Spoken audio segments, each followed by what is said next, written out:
Okay, so we are continuing on talking about solving systems of equations, but now instead of using substitution, elimination, or graphing, we are going to be using matrices. Before we get into solving systems with matrices, we are going to talk about some basic matrix operations, so like adding, subtracting. We'll get into multiplying and dividing next. All right. So a matrix, just a basic definition. Matrix is a rectangular arrangement of numbers in rows. The numbers, here's the most important thing I want you to know. The numbers come from the systems of equations.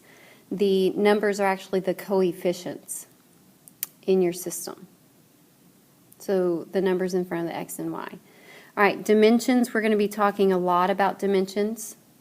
We always write the dimensions of a matrix in your rows by columns. Okay, so rows always come first. This would be row 1, row 2. This would be column 1, column 2, column 3. So this example is a 2 by 3 matrix. All right, so let's practice talking about the dimensions of these different matrices. This first question says, what are the dimensions of matrix A? There's 1 row, 2 rows, 1 column, 2 columns. So that is a 2 by 2. The rows are the numbers going across. The columns are the numbers going down. All right, then the next one said, what are the dimensions of matrix C? There's 1, 2, 3 going across. So 3 rows, 1, 2, 3 going down, so 3 by 3. All right, each element in a matrix is labeled with subscripts for its row number and column number. So on this example, I is the row that it is in, starting from the top going down. J is the column that the number is in, starting from the left and going to the right.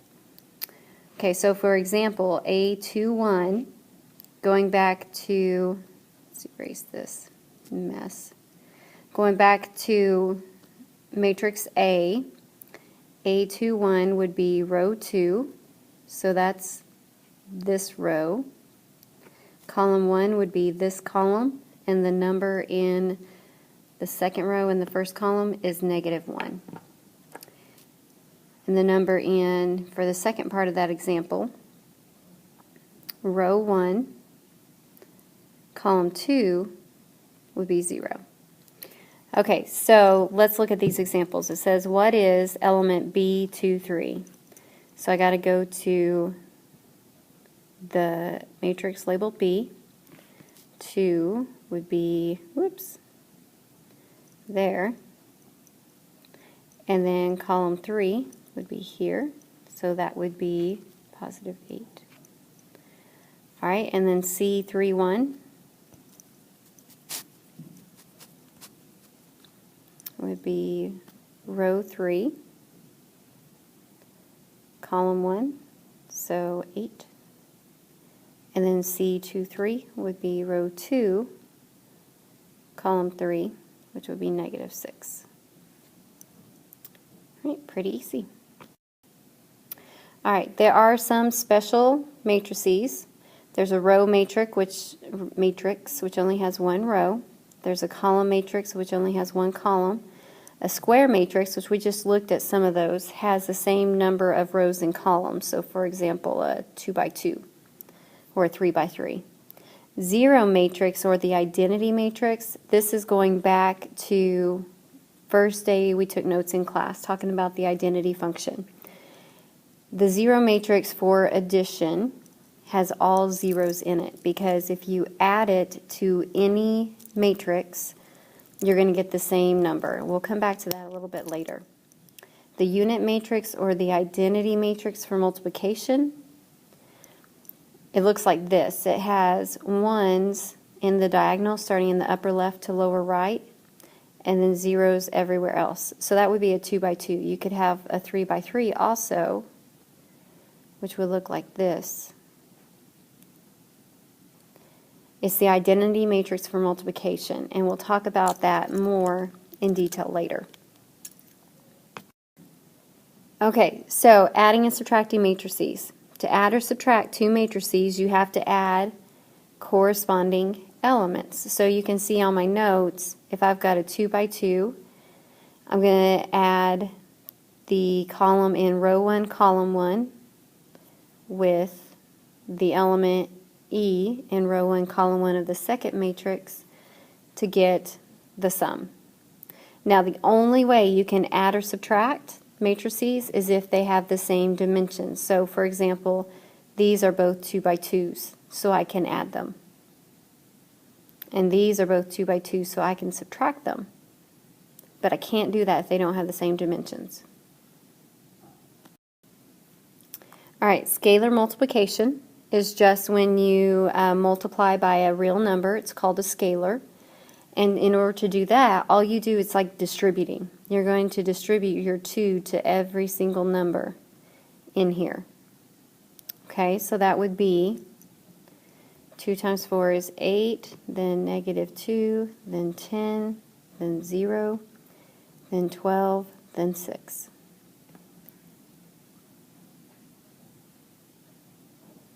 Pretty easy. All right, now it says perform the indicated operation. So we are going to add the top 2. So what I'm going to do here, let's write this out. I'm going to add the corresponding elements. So negative 2 plus a negative 3, 5 plus 1, 11 plus a negative 5, 4 plus a negative 2, negative 6 plus a negative 8, and then 8 plus 4. Okay, so then just adding those up, negative 5, 6, 6, 2, negative 14, and 12. I do not expect you to write out this big step every time, but I just wanted to see where I was getting my numbers from. Okay, so then let's take the second group, and I'm not going to write it all out this time. Negative 4 minus 2 gives me negative 6.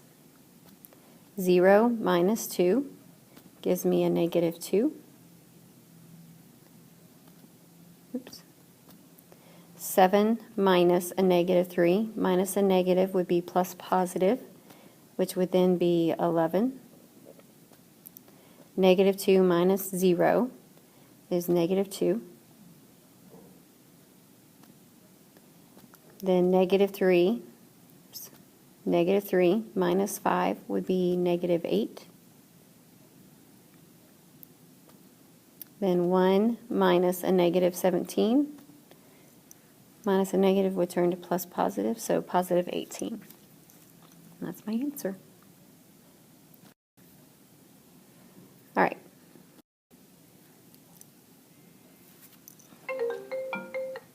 Okay, so when we're dealing with matrices, the rules that apply to addition for whole numbers, real numbers, also applies for matrices. So the associative property applies. It doesn't matter which order you add them. Commutative property, you can rearrange them and still get the same answer. And then you can distribute, like we're doing here. Same rules apply, which is good. That means we don't have any more rules to have to remember. Okay, now something different we're going to be doing, solving a matrix equation. I've got a scalar of 3 out here, and I've got 2 matrices to be added, and then I've got an is equal to another matrix over there. So what I can do here is solve. Oh, and then inside the matrices I have x's and y's, and so when it says to solve, I'm trying to find that value of x and y. Okay, when I look at this, let's look at the numbers over here. We've got negative 21, 15, 3, and negative 24. On the left side of the equation, I'm supposed to distribute this 3 to everything, but everything over here is divisible by 3.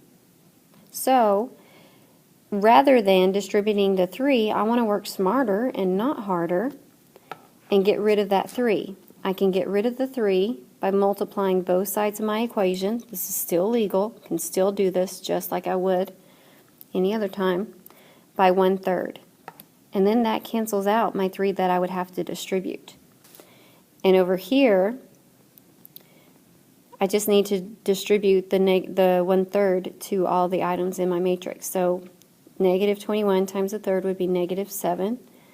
15 times a third would be 5. 3 times a third would be 1. And then negative 8. Now I can go from there. Okay, so here's the way we're going to set it up. I'm going to add the corresponding elements and set them equal to the corresponding element on the matrix on the right. So it's going to be 5x plus 3 equals, and I'm going to use my new numbers up there, negative 7. If I solve for x, that's going to be 5x equals negative 10, so x equals negative 2.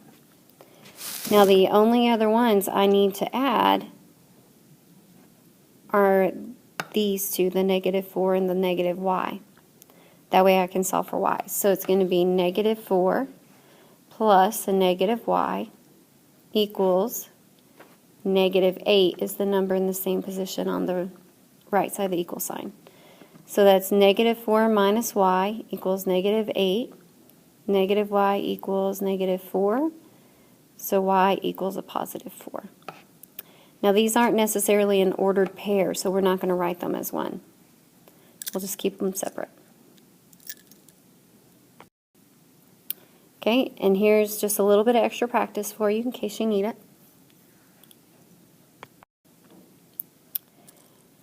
All right, now equivalent matrices. Here's another rule.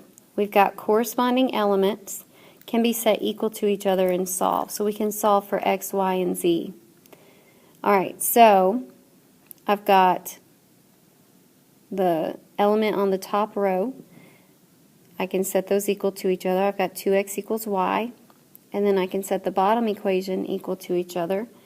2x plus 3y equals 12. All right, now I need to figure out what x and y are.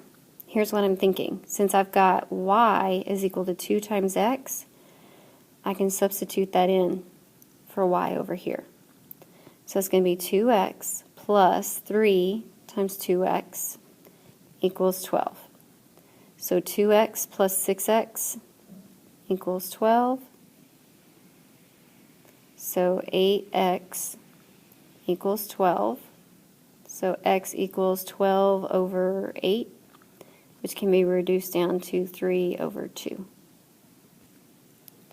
Now for y, since I know y is equal to 2 times x, I'm just going to take 2 times 3 over 2. Oops, 3 over 2. 2's will cancel, and that gives me y equals 3. All right, so let's solve for x, y, and z on the top. I'm going to write my equations first. 4x equals 20. And then 4y minus 4 equals 8. And then, I've got two z's. I could either take 4z is equal to x plus y, or I could take 6z is equal to 12. Let's do the 6z is equal to 12. That's going to be much easier.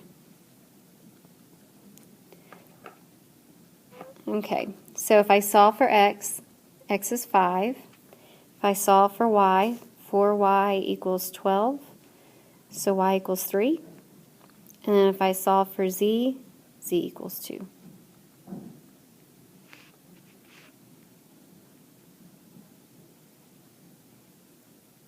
Here we go.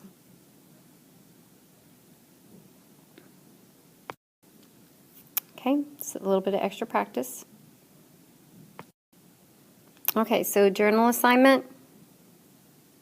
How you would add two matrices together, describe, make sure you use words, not numbers. Our assignment for today is a worksheet that you need to get from me. All right, come see me if you need any help.